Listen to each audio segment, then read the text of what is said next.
We'll go ahead and get started here. I'd like to thank all of you for joining us for our chapter secretary class in the Southwestern District. We're going to be covering a good bit of information this morning that all is not only germane to the position of chapter secretary, but also how the chapter secretary should work together with other chapter leaders, in particular the chapter president. Our presenter today is none other than Gary Hanna, who is our esteemed Southwestern District chapter secretary. He's had not only that role, but we were talking about this a little bit beforehand. He's had the role of EVP. He's been the district president. He served as chapter president for quite a while. He was the head of the leadership training in the district. So he's been a barber shopper, I think, for what, 26 years now, Gary? So quite a while. Yep, something like that. He's a breadth of knowledge, and so I'm really, really excited to have him conducting this class today. So, gentlemen, please help me welcome our our Southwestern District Secretary, Mr. Gary Hanna. Wow, breadth of knowledge. My wife usually just says I don't fit the chair. All right, you guys ready to start this thing? We're going to start by understanding the fundamental thing you've got to get your head around is that your chapter is a business. It has been, it always is. It's a 501c3 nonprofit corporation, and because of that, there are certain legal, financial, and business requirements that you have to fulfill throughout the year, different times of the year. You guys who are chapter presidents, secretaries, and treasurers are the executive team that's responsible for the administrative side of everything. Of course, the chapter president wears two hats. He's got responsibility for oversight of the artistic side of the hobby as well, but one of his primary roles is to coordinate the work of the executive team so that the things that have to get done. Understand, I didn't say he has to do the things. He's got to coordinate it, okay? So this presentation, the whole idea is intended to help you coordinate the responsibilities of the chapters team, because frankly, your guys are counting on you. They require this corporate infrastructure to protect them from liabilities, from tax liabilities, from all sorts of different things. The corporate shell is the main reason that you pay dues to be a member of the society, is you want to bring yourself into the domain of the corporate shell, okay? But one of the problems we've had down through the years is just who's responsible for doing all these different jobs. And because it's always somebody else's job, too often things just didn't get done. So we're going to try and make sure that you understand. I'm trying to organize these things into a coordinated plan so that the chapter president, secretary, and treasurer, everybody knows whose responsibility it is to do different things, okay? So I've tried to organize this into a couple of different time categories. There are certain things that have to happen every month, some things that only happen occasionally, and some things that happen on a schedule, okay? So getting right into it, every month, the chapter president should prepare the monthly board meeting agenda with the chapter secretary, and is going to preside over the chapter meeting. In conjunction with that, the secretary needs to help prepare the agenda, okay? You're going to be kind of central to the whole agenda creation process. One of the things you need to do is download a current chapter roster from the Society's Membership Center, and I'll show you how to do that here in just a minute. It takes a couple of minutes to get everything done. But if you go into the member center and you click on chapter roster, you know how to, everybody I'm assuming knows how to get to the member center. It's members.barbershop.org. You have to log in and click on chapter, my chapter, comes up with your chapter listing. And then you want to go down here and get a chapter roster, because it lists all the guys on your roster, and there's a way to download it, and I'm afraid it's underneath my images of the secretaries. I don't know. Anyway, you can download the roster, okay? So you want to download the roster and take that to the chapter meeting, because everybody needs to have an idea of whose dues are coming up, who's falling off the roster, so that you pass this off to the membership vice president. Treasurers, you're going to find out real quick. I don't know a whole lot about being a treasurer, except that you keep books. But there's some coordination that has to happen. There are certain things that the treasurer is responsible for. And then there's a lot that he's just not responsible for, that he seems to think he is. So the next category is any month as necessary. So the first thing that has to happen, if there's a vacancy on the chapter board, the chapter president needs to direct the nominating committee to select a candidate to replace him.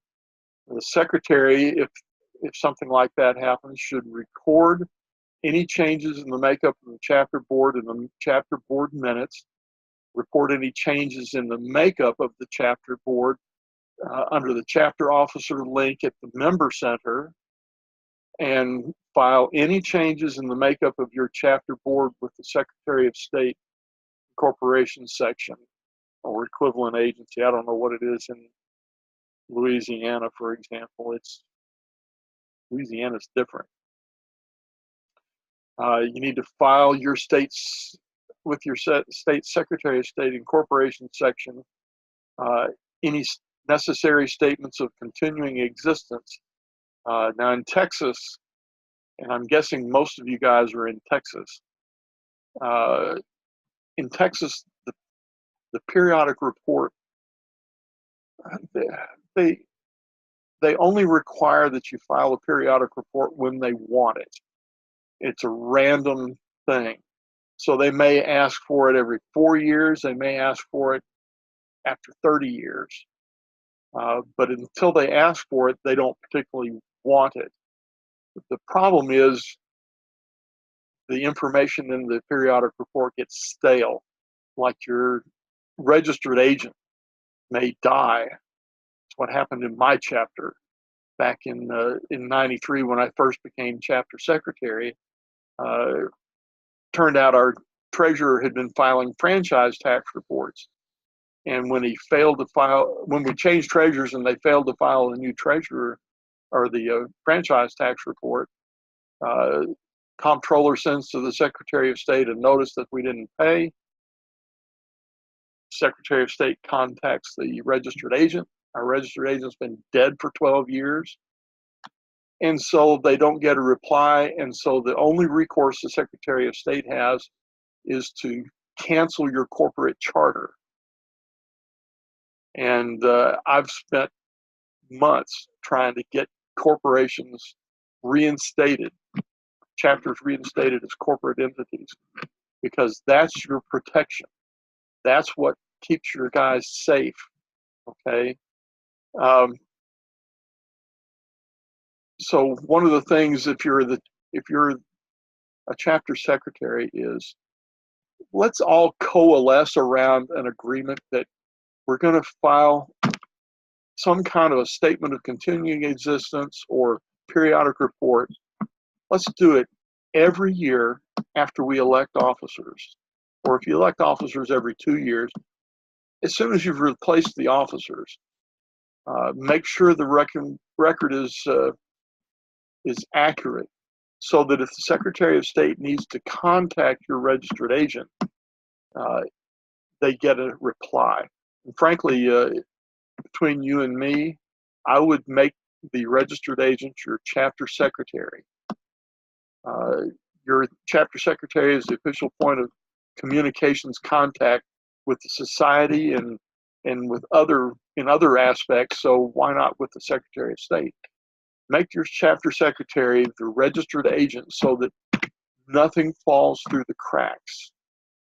If you don't do anything else, make sure your registered agent information is current with the Secretary of State. Okay, that's key.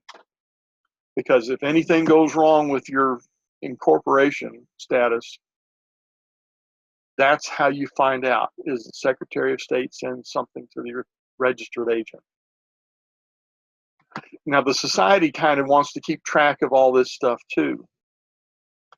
So if you have completed a new statement of continuing existence or filed a Texas periodic report, go into the member center and under the My Chapter compliance filings and reports, indicate that you've verified your continuing existence with the Secretary of State. You'd be surprised.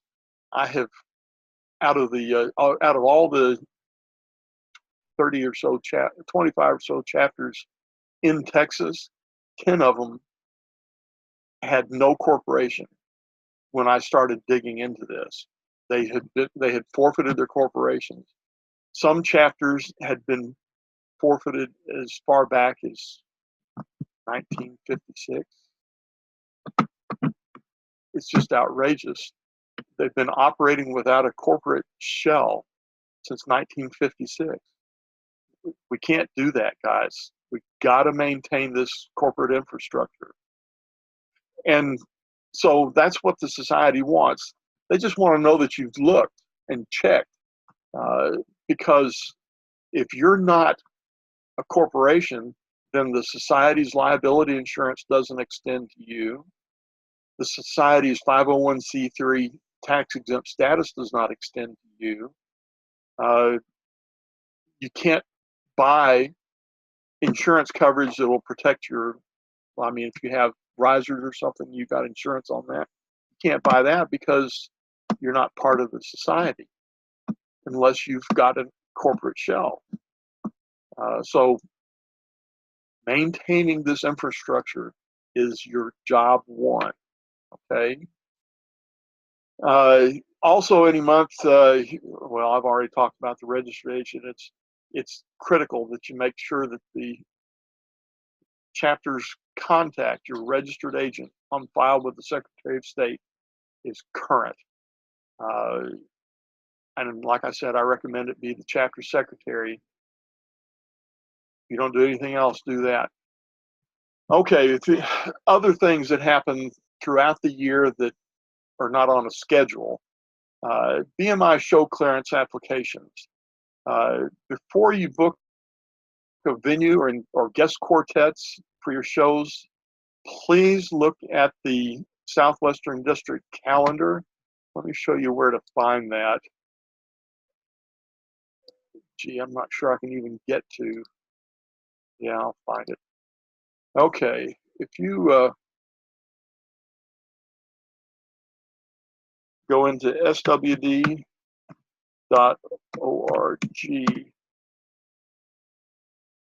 this is the district's website, okay, swd.org. If you go up here to events, district calendar of approved shows and events, you click on that. This is a calendar I maintain that shows what shows are booked and by which chapter for each day of the calendar year.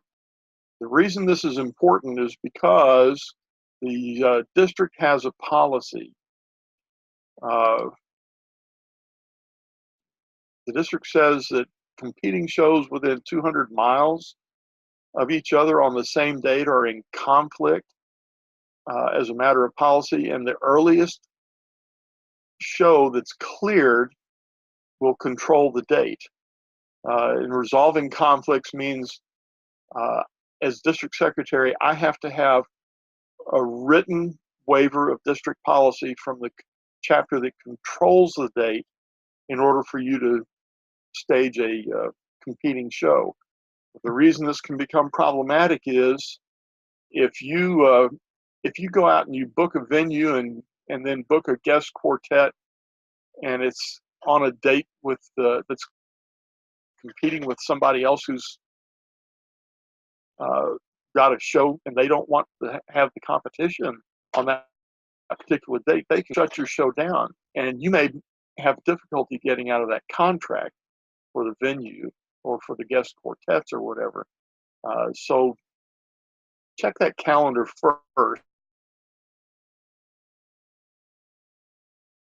And if there's any conflicts, let's try and work and resolve conflicts. Unless the chapter has booked a big name quartet or something, spent some real money bringing people in, more often than not, they're dealing with a specific constituency and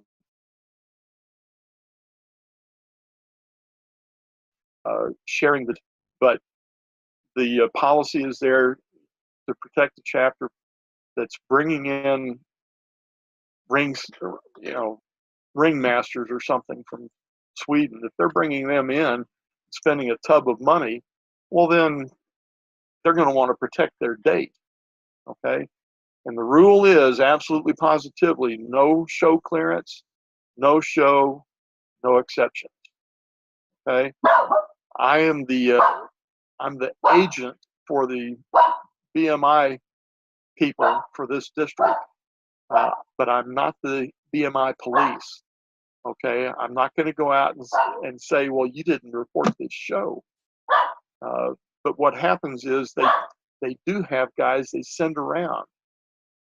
Not often, but every once in a while, somebody will get caught with it without a show license, and the penalty is $10,000 per song.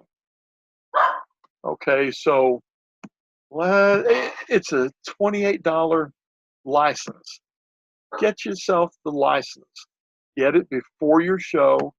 Take it to the show and nail it to the wall or something, so that somebody, if there's ever a question that you have a license for the show, you've got it at the show with you, and you can prove to an examiner who comes by and says, let me see your license for this show.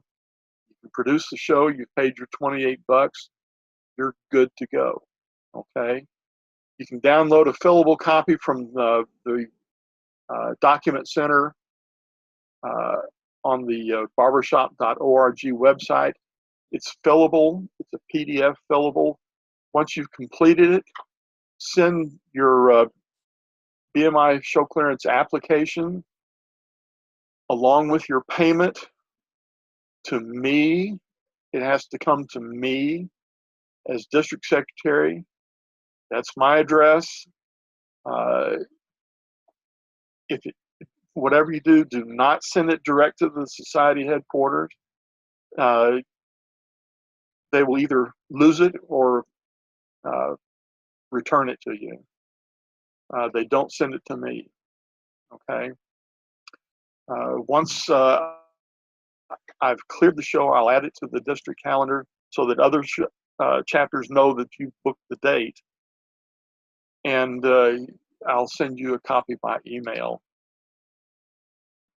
One of the things that chapters don't take into account is every once in a while, the IRS is going to ask you to justify your 501c3 corporate status, tax-exempt status. And if you would maintain a contemporaneous journal of your public service, if you go out and sing at a nursing home or something, record that. You're not charging them anything, just record that. This contemporaneous document is very helpful if you're ever challenged as to whether you're living up to your 501c3 obligations. Don't do it from memory.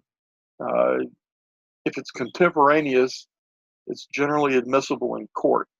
Okay, so that makes it pretty strong. A lot of venues, when you book a show, are going to want to have themselves named as an additional insured on the society-provided liability insurance. The instructions for doing that are located in the document center. There's a form you have to fill out now. They do it differently every year, but generally speaking, let me show you where that is. Go to the document center, and under business and finance, find the link for insurance. And under insurance, there's a certificate of insurance request form. If you request that, it's a one-pager. It used to be 12 pages. It's a one-pager now. And send it to this email address right here, certrequest@ajg.com. They'll get you, they have a real good turnaround on getting you certificates out that name your venue as an additional insured. If you have vendors at an event, one of the things you need to do is to verify that they have liability insurance and that they have named you as an additional insured on their policy. And if they don't, you need to contact those people at that insurance agency and make sure that that any liabilities that occur because of their activities are covered. That may involve an additional premium. Okay. Treasurers, you need to process BMI Show Clearance payments as they're needed, and at the end of the year, file an annual ASCAP reporting form, even if you did not have a show that year. Every chapter is now required to file the ASCAP reporting form, which is, in the document center again. Okay, under See All Documents, Show Clearance, ASCAP, and the 2018 form looks like this. The minimum, by the way, is $250. If you do a single show for payment, it's $250 ASCAP as the minimum. And if you're lucky enough to have, come up against the $30,739 of ticket sales, well, God bless you. You are one lucky chapter, but you owe more than the minimum $250. There's instructions on how to complete that form.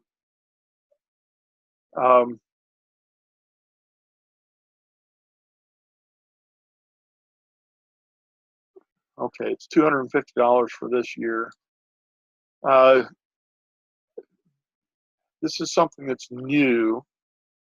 There is a form that you have to complete and submit at the end of the year for any free or benefit performances that your chapter does. So when you go into the member center again, or to the document center rather, and you see all documents and you see show clearances, and you come down here, ASCAP free and benefit concert. If you have a benefit concert or a free concert, just make a note of it here, make another note of the second one. So it doesn't involve paying anything, but they want to have a record. Now, this is not the society that wants the record. This is ASCAP, the American Society of Composers, Authors, and Publishers.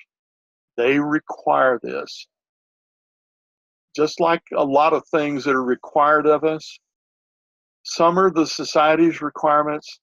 Some are requirements from ASCAP or BMI.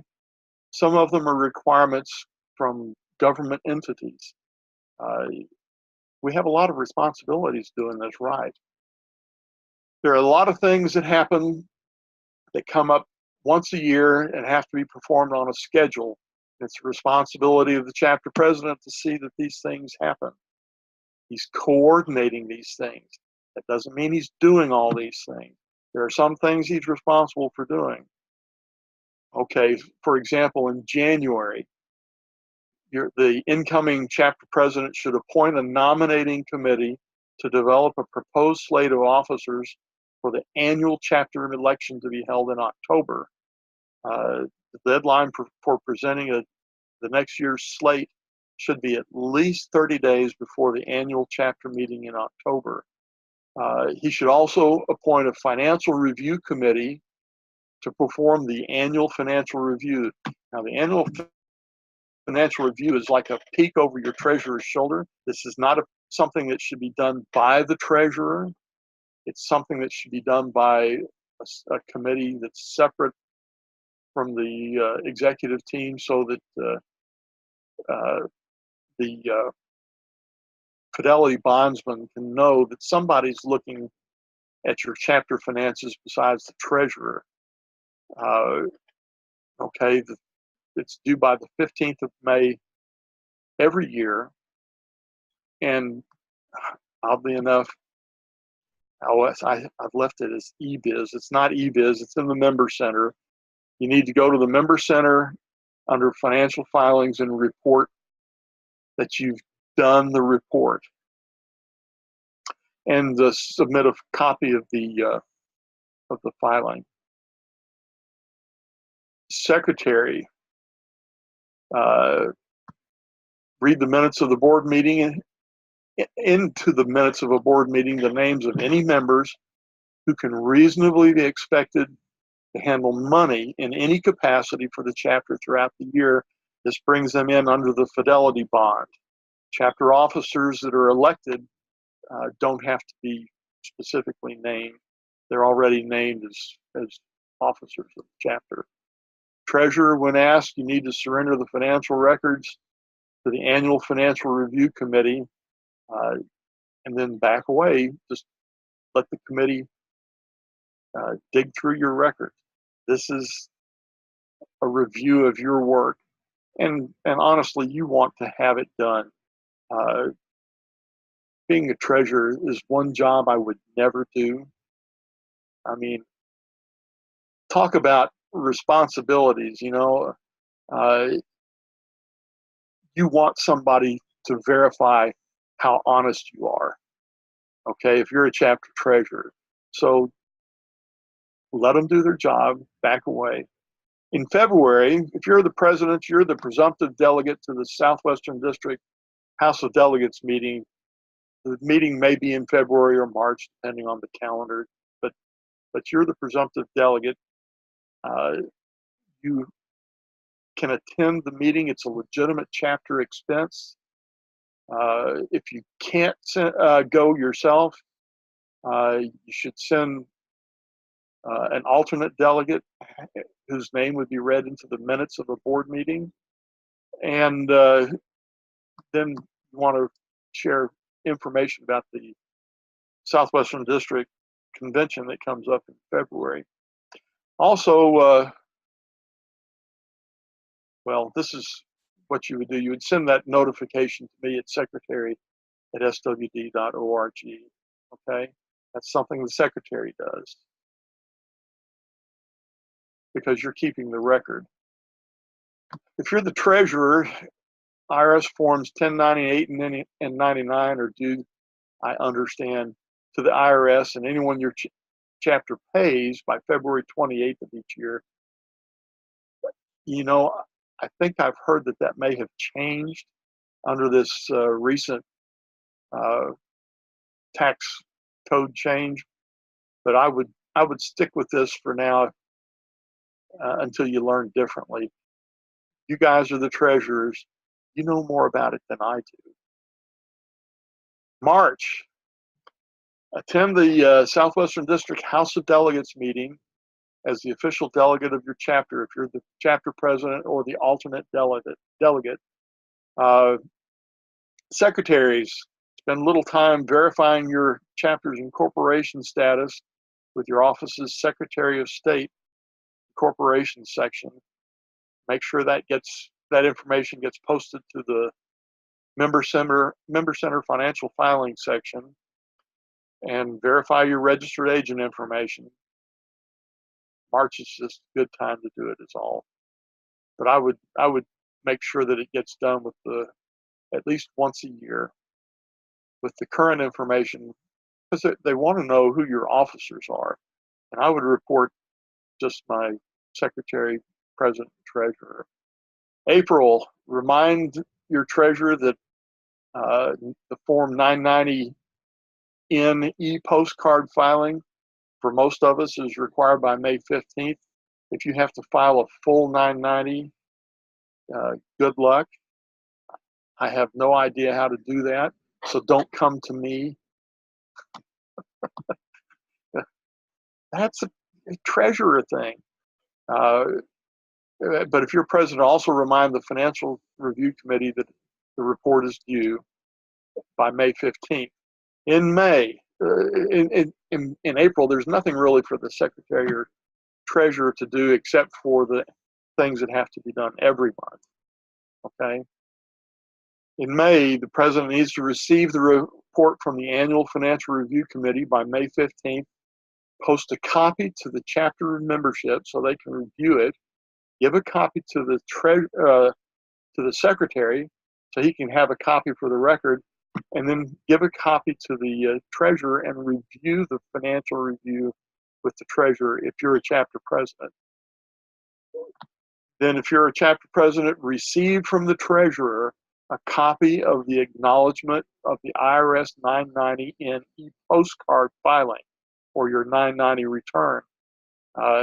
As a fiduciary of the chapter, you are responsible to be sure that the financial or that the tax filings that have to happen actually happen. You are a fiduciary of the chapter, okay? Make sure that the chapter secretary gets a copy of the IRS filing so that the chapter secretary can then receive the financial review for the record, receive the 990 postcard for the record, and he can post these things in the compliance and reporting section of the member center. Please note that the annual financial review and the 990 in e-postcard filing are on a fiscal year basis, which is generally when you report this in the member center. If you did it now for 2017 is the fiscal year. Don't put 2018 because you're filing it in 2018. It's the 2017 fiscal year report that you're filing in 2018. And of course, you can't file that until the end of the year. So don't be filing the 2017 annual report before the end of the year.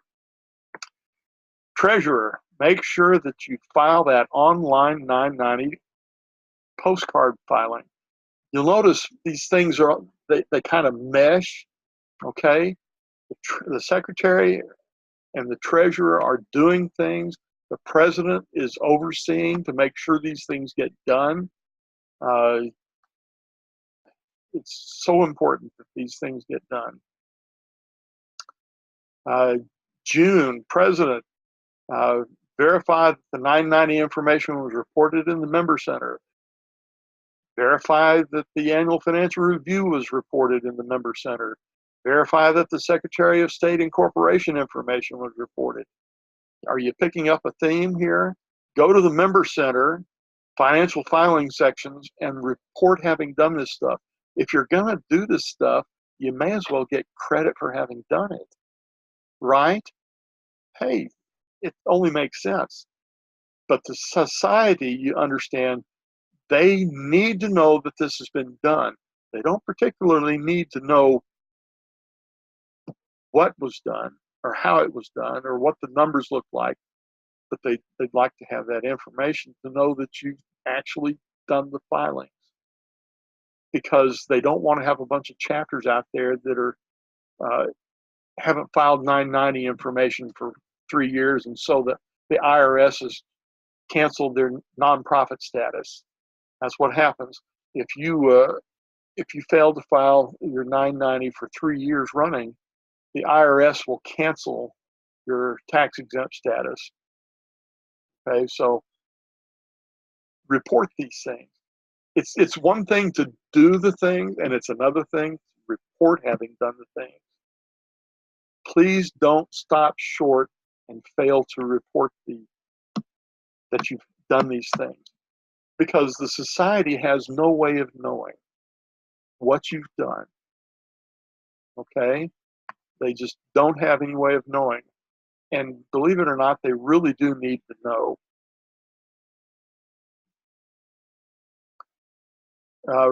Remind your members in June, chapter presidents, that you've got the society convention coming up, and you might want to review any society board developments in July after the board meeting with the membership. Presidents, you're busy through here. Secretaries, you've got really not a lot to do unless something comes up like a show clearance or the monthly board meeting. And by the way, if you haven't checked out the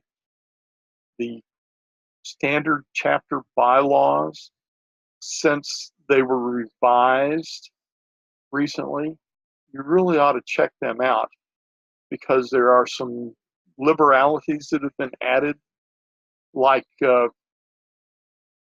if you wanted to incorporate an outside individual on your board, like a banker or someone from the arts community, if you wanted to include them in your board of directors, you can now do that.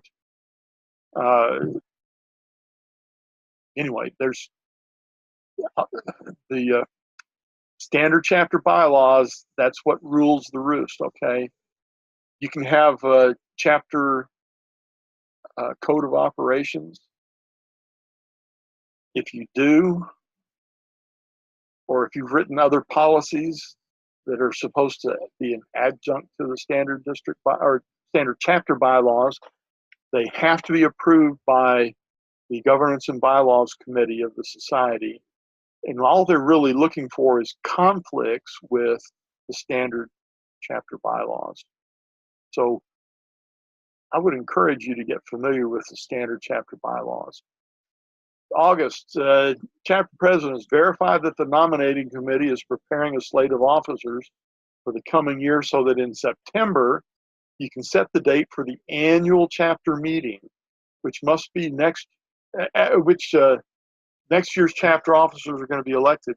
The elections have to happen before October 15th of each year. You need to direct that the secretary send notices to the membership of the annual chapter meeting at least 2 weeks in advance of the meeting. And by the way, chapter presidents, you're also the presumptive delegate to the fall Southwestern District House of Delegates meeting. Again, if you can't make the meeting, send an alternate and notify me, the district president.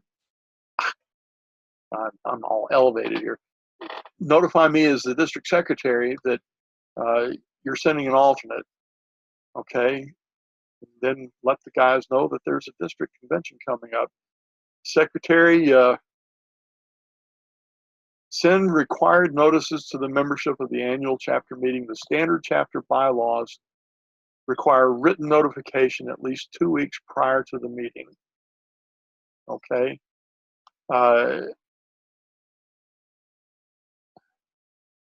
October, president, attend the district House of Delegates meeting. Expenses associated with the trip are legitimate chapter expense.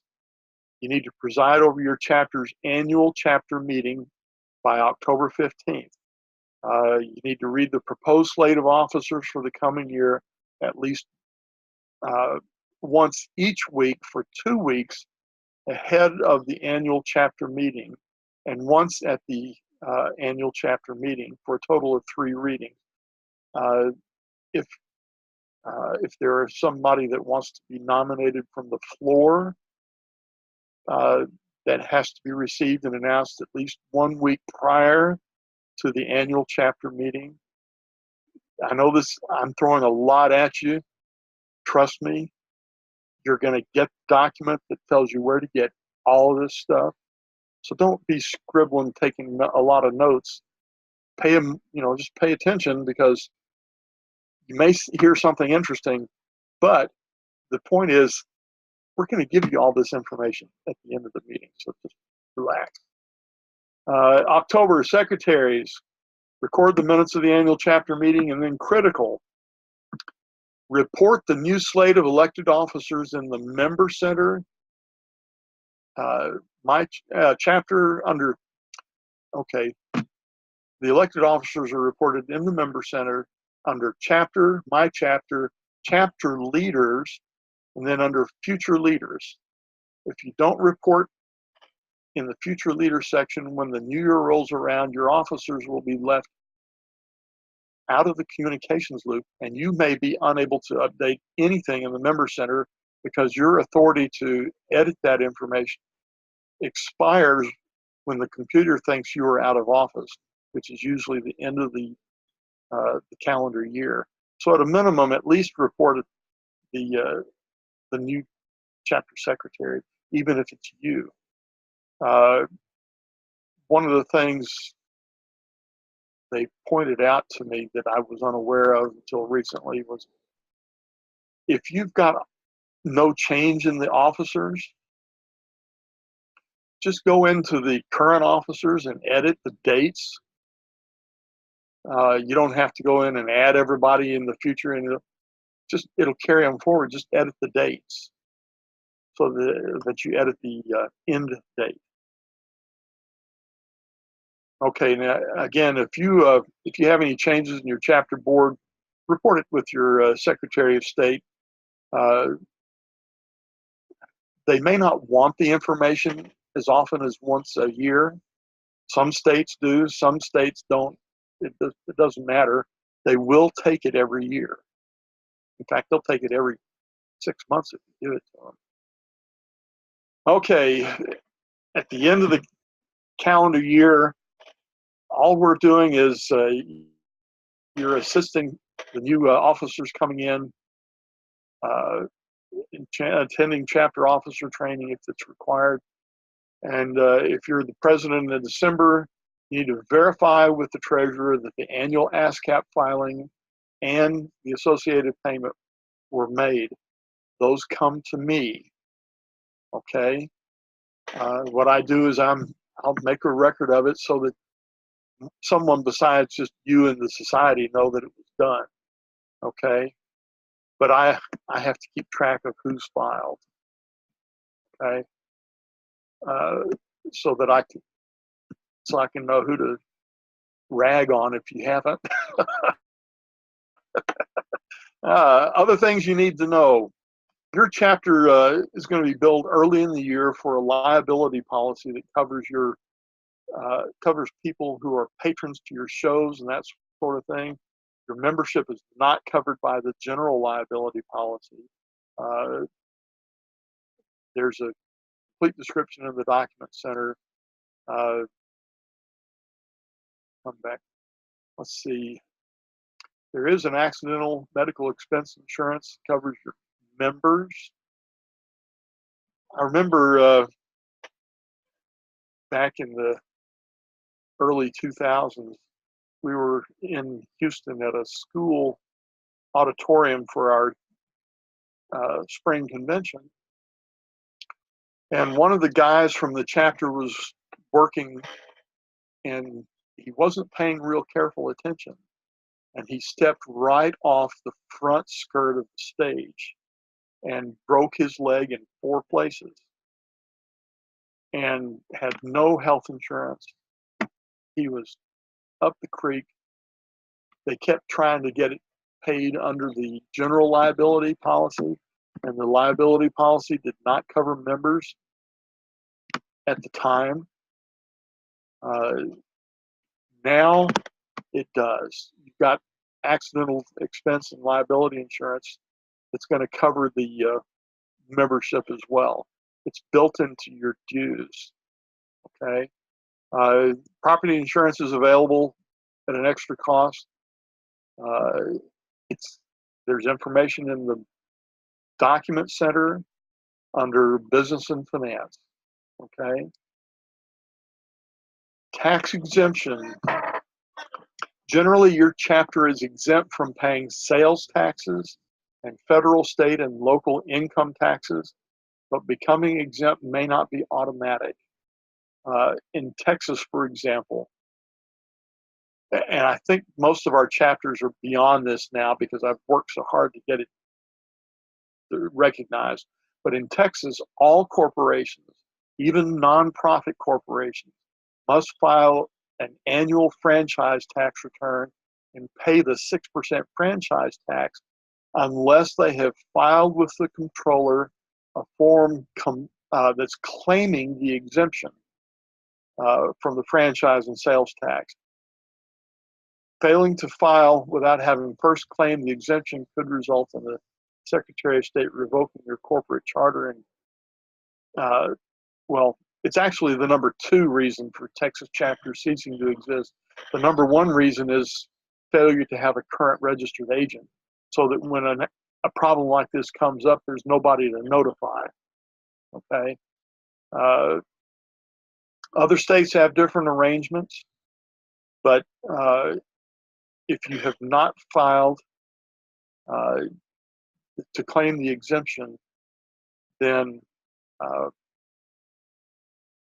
there's a good chance your corporate status has been forfeited. Other states have different arrangements. So if you're in Louisiana, Arkansas, Oklahoma, or maybe New Mexico even, you just have to check with your state Secretary of State's office or the comptroller's office, I guess. And I'll point out in Texas, filing this claim for an exemption, along with the Society's 501c3 determination letter from the IRS, granting the exemption from the sales tax is automatic. Okay. Regardless of your tax exemption, all chapters must file an IRS Form 990 e-postcard return with the federal government. It's easy. It's 3 minutes tops, unless you have problem remembering your sign-in information, like I do every year. Now, one other thing you need to know: why you may be exempt from paying sales taxes, you're not always exempt from collecting sales taxes. There are rules, that govern this, like in Texas.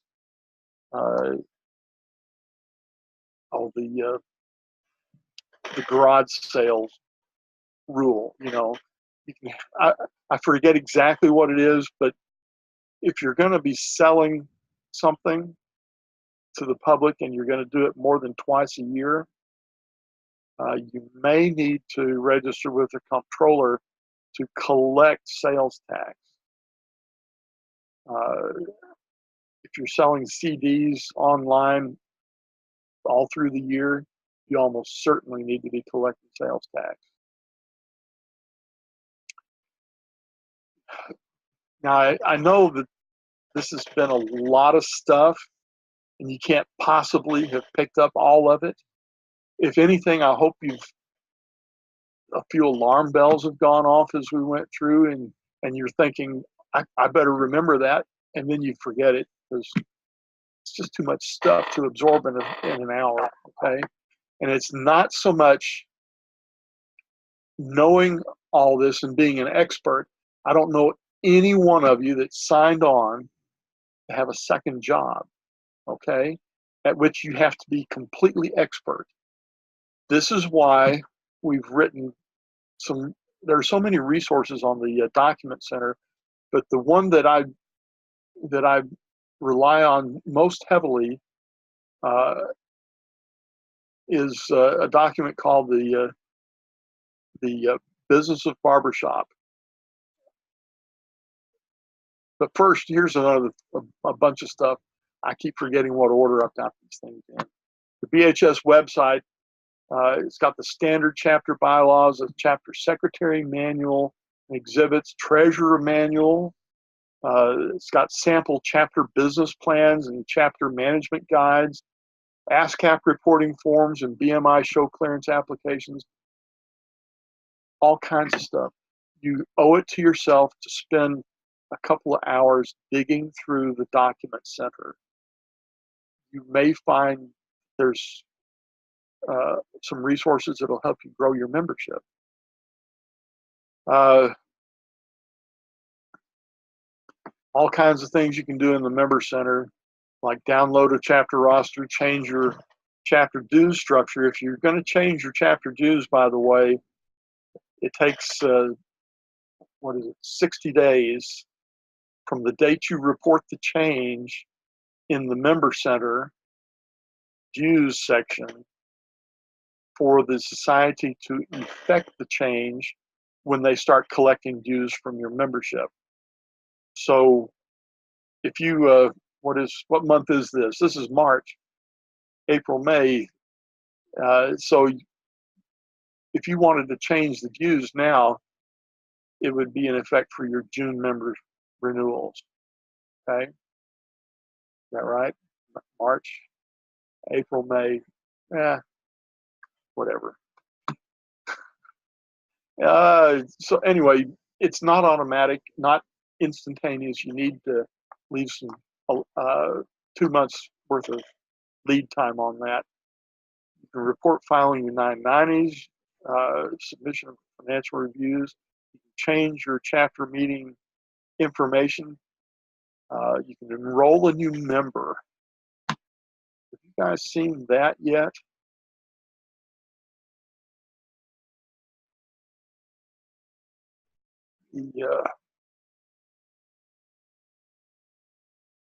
Enrolling a new member. Well, okay. In the member center, I said in the member center, there we go. Okay.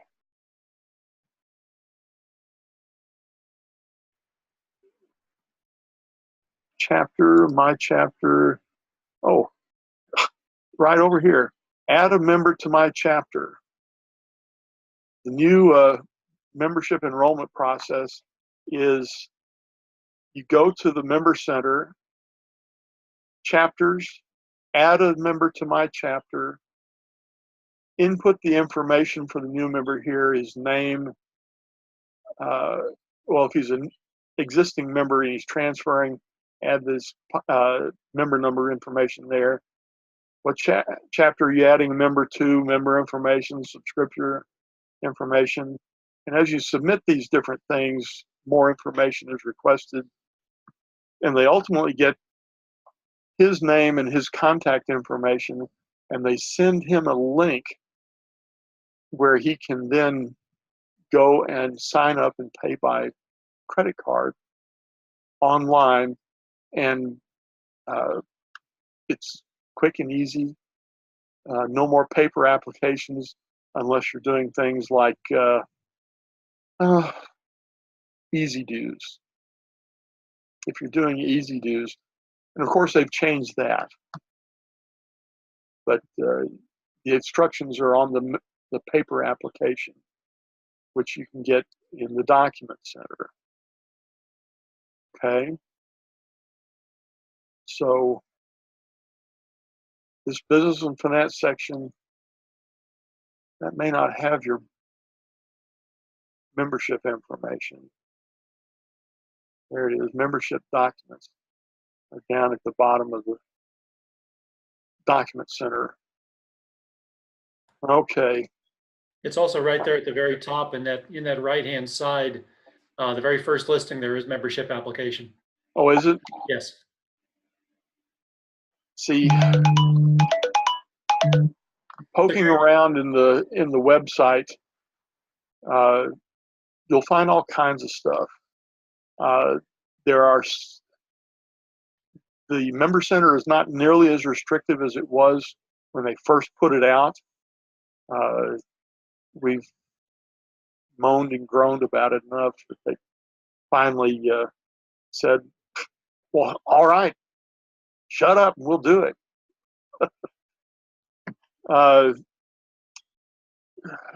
These are the kinds of things you can do at the district website, swd.org. Actually, the website is kind of under construction. Not real pleased with the website, but the main thing as a chapter secretary is you can find the district calendar. Okay, when in doubt, ask. When I became district secretary, I determined that I was going to do it differently. So many of the district secretaries see their job as taking notes at district meetings and approving show clearances. I have tried to restructure the job to be more of a resource. You chapter presidents, secretaries, and treasurers, you're my heroes. And if there's anything I can do to help you make your job easier, I want you to contact me. Secretary@swd.org gets me every time. Call me, 361-739-9300.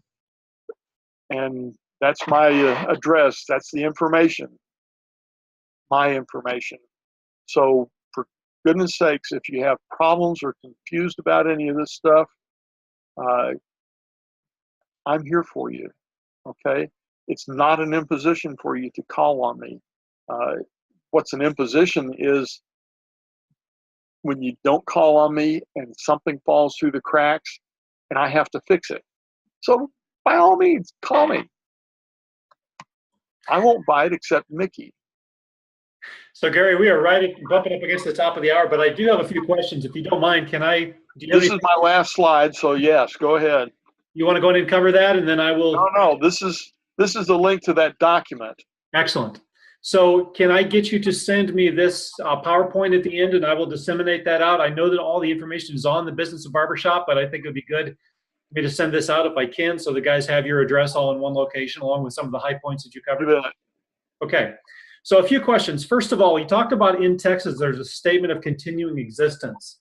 Is there a template or a standard form in Texas for that? It's called the periodic report. Okay. If you go to, here, let me just show you. Go to Google and you say,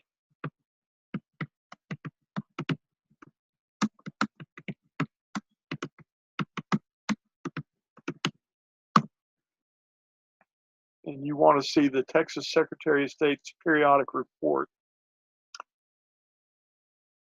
for nonprofit corporations.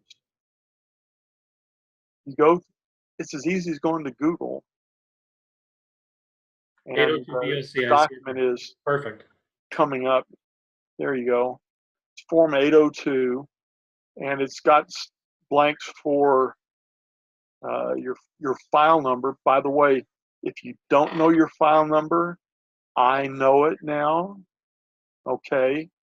I've spent the last 10, 12 months getting file numbers and taxpayer ID numbers and correct legal corporate names for the chapters. And I've got it all in a document that's called the Code of Operations and Statements of Policy that I'll be sending out to the chapters for their approval at the House of Delegates meeting in Baton Rouge.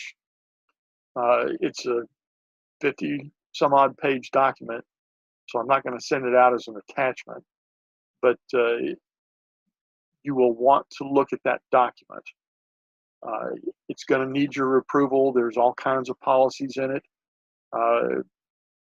And for crying out loud, the district is the Southwestern District Association of Chapters. The chapters are the district, okay? So when you see this document, you might want to go through it. There's some information that's related directly to you in terms of your file numbers and your incorporation name. We've had some issues with corporate names. The name of your registered agent. Some chapters will use an attorney as their registered agent, just because it provides continuity from one board of directors to another. I really recommend that chapter secretary do that. The registered agent. A question about this: if we have to make a change to, say, for instance, the registered agent, or in my case, this is something I just bumped up against. We need to change the address of the registered agent on file with the Secretary of State. Can I make that change in this report, or do I need to file a certificate of addendum to make that address change separately? You do that in this report. This is a fillable PDF, by the way. It says the names and addresses of all directors of the corporation are, well, let's see.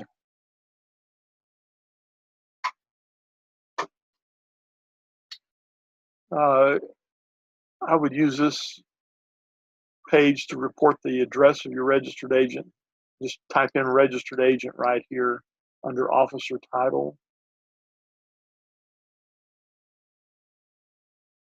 Well, here's the registered agent. Yeah, it does have their information up there. I just didn't know if this was a reporting thing, if changes that were different from the last time we reported on this, if this was just confirmation, or if we could actually make a change if, for instance, that registered agent's name or address changed. This is to report on who this person is. Okay. And then they turn around and they file it. That's what the Secretary of State does, is they file things. Okay. So you're going to file a report, a periodic report of the name of the. You can't change the name on this form. That requires another piece of paper. The name of the registered agent, though, the name of all the different officers of your chapter. When it talks about a foreign corporation, by the way, if you're incorporated in Texas, you're a domestic corporation. Foreign just means you're on the other side of the Rio Grande, or not the Rio Grande, the Red River. If you're on the other side of the Red River, you're a foreign corporation in Texas, but you're domestic in your state. Okay. Other questions? Cool. Not related to this, but I do have three other questions.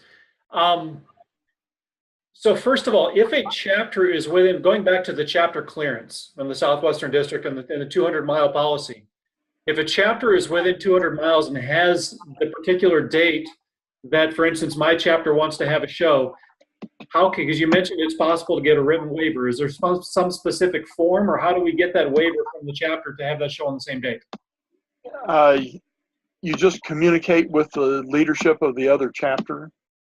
And if you don't know who that is, contact me and I'll put you together, and we'll get it done. Okay. If there's any give at all, we'll get it done. Like around Christmas, everybody's doing Christmas shows, so the waiver is really easy to get at Christmas, because everybody has their own constituency that they market to, and they generally don't have a lot of crossover. Next question. Okay, we talked earlier about the franchise tax exemption in Texas. Is there a specific form, or do you have the document number where we can get that form to get the exemption?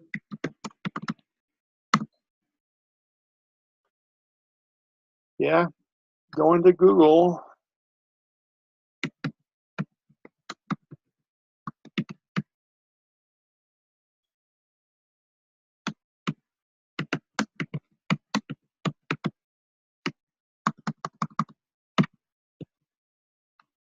Go in here and click on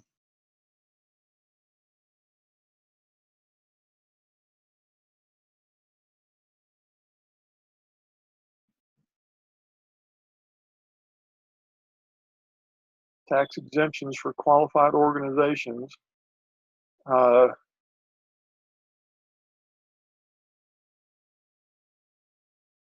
Under forms, that's what I was looking for. You go in here in application for exemption, charitable organ. Well, we're actually listed as an educational organization, and you click on that, and the form should come up. Google is your friend. Hey, Gary. Yeah. And also, you should be able to see either by looking up your corporation number whether the state controller has you exempt or not. Yes. Like I said, we've mostly got beyond this issue. The issue now is, as we bring in new chapters, that filing may fall through the cracks. But almost all Texas chapters now that all of them that I'm aware of have now filed. Okay? But it never hurts to ask. If you call up the comptroller's office, get the number from the website or something, these people are willing to help you out. They will go to great lengths to help you. The Secretary of State's office, they understand not everybody knows how to dig through their website. They will help you.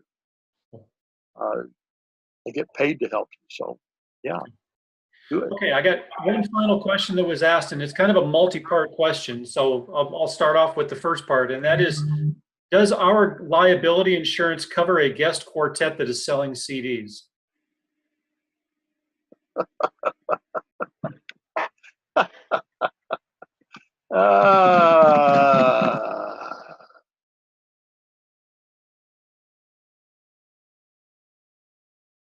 I don't know. Okay.